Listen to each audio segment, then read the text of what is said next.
penetrative intercourse equals being intimate with my partner. Exactly. And I don't like it. Nope. Then I'm just going to be like, no intimacy. Don't even touch me. Got it. Right. Yes. And the women that I work with, and I think this is, very common. I mean, it's not just being that touched out, right? Mm-hmm. But it's also if I've equated physical touch with sexual intercourse, right? Mm-hmm. Then I'm going to block any type of physical intimacy because I think that it equates to sexual intimacy. Yes. Right? Yeah. I had a patient, she had significant pain with intercourse. She had medical trauma from pap smears and that kind of thing. And she postpartum could not have intercourse with her husband. Mm-hmm. And I remember after the second or third session, they were successful, but it was like she could only keep her pelvic floor relaxed for about 2 or 3 days after working with us, and then it would tighten up. And so one of the pieces of advice I gave her was, just play with each other. Just have a play date. Just have space. Like, if you're successful for those 2 or 3 days, great. Have penetrative intercourse. Yeah. But after that, exactly.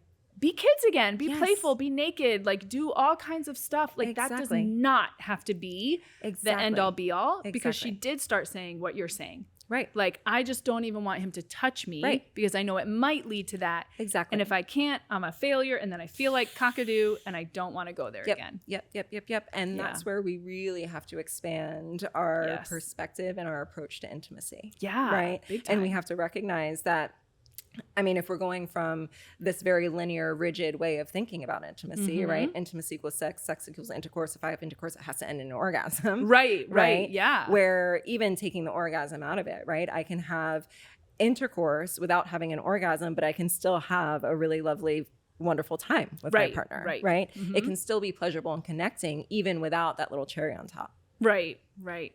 That's massive permission. Yes. I don't know of many people who don't put that pressure on themselves. But it's that pressure that constricts us, right? Yes. It's the pressure that creates the tension. Right.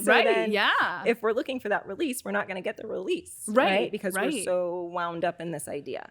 Oh my goodness. Right. All right. So what would you say is the first step for a woman in this situation? Like, say she's listening to this and she's like, me, this is me. Yes. I don't pursue my partner. Yep. I don't really think I'm interested until we're halfway through the warm-up phase. And then I'm like, oh, okay, here we go. Like, what would be a recommendation for her? So I think this is where communication is really important, right? Yeah. If we're able to talk about our sexual experience and talk about our sexual relationship, then it helps us to be more comfortable even within the bedroom or wherever it is that you're being sexual, right? Mm-hmm. However, this can be a really, really uncomfortable conversation for couples to have, right? Because most couples aren't talking about their sexual relationships, right? Yep.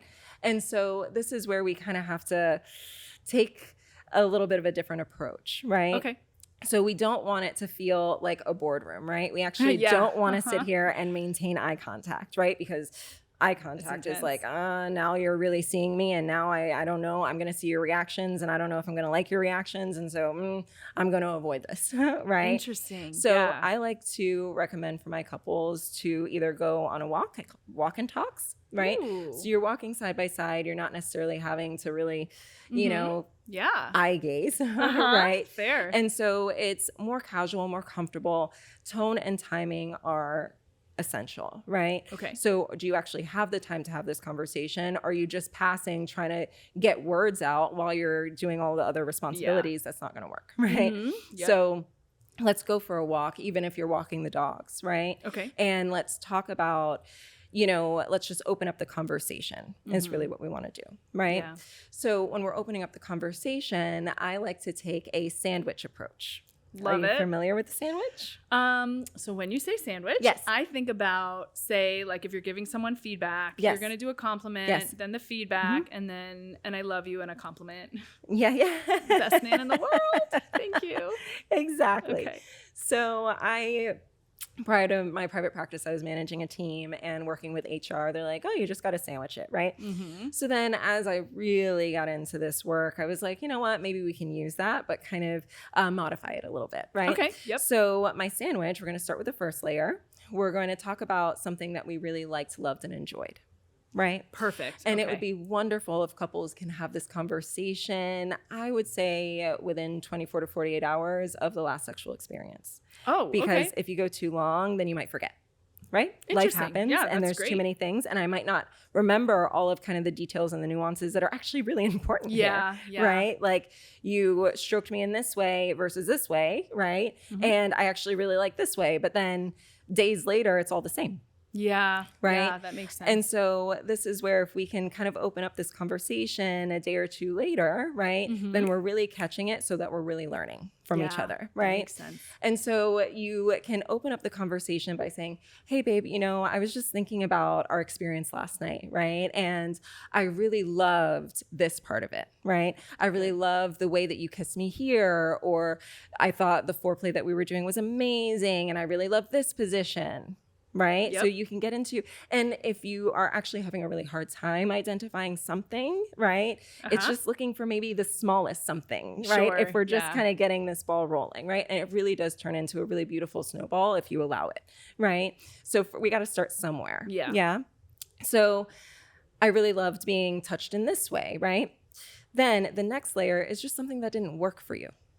Okay. Yeah. And do you phrase it like that? So we phrase it in a way of, but you know, when we switched to this position, it was actually a little painful, Okay. right? Yep.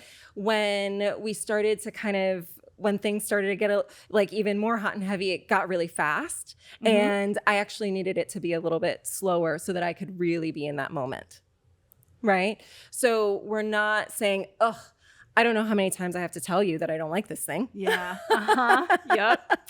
Right? Said none of us Is ever. that right? Yeah. So we don't Yeah. want to be critical, judgmental. We don't Yeah. want to put our partners down, right? Yeah, Like that's yeah. the quickest way to experience defensiveness, right? that Your makes partner's going to sense. close off. They're not going to hear you.